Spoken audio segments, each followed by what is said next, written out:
Okay, so Apple just released the fourth beta of iOS 16, so I wanted to take a look at this update on some different devices. So we're going to look at it on the iPhone SE 3.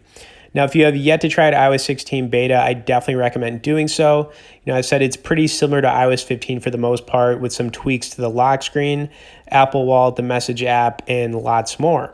Okay, so the first new feature, and this is pretty cool, it's a new way to view notifications. So when you go into your notification settings, you're now going to see 3 different notification views. You've got count, stack, and list.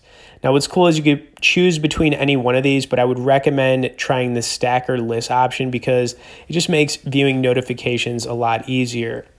Okay, so the next new feature is in the wallpaper section, and there are actually a couple options in here I'm going to go over.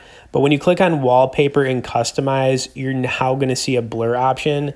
And this is really cool because when you tap it, it just adds a blur effect to whatever wallpaper you're using.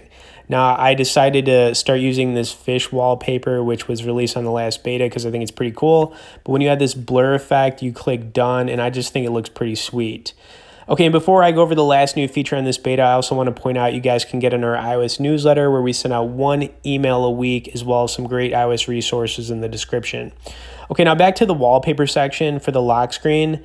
There is now a text that says add widgets. Before we didn't have this as it was just an empty box and you just had to put widgets in that way. But now Apple is giving some more instructions on how to do this. However, sadly, when you go into the widgets section, nothing new has been added on this beta 4 update.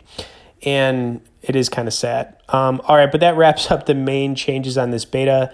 Some things I'd still like to see are more widget options, for the lock screen. But I'm sure it's going to happen eventually. And maybe some more wallpaper options would be cool as well, as I pointed out. For now, though, I'd still recommend trying out this beta when you guys get a chance.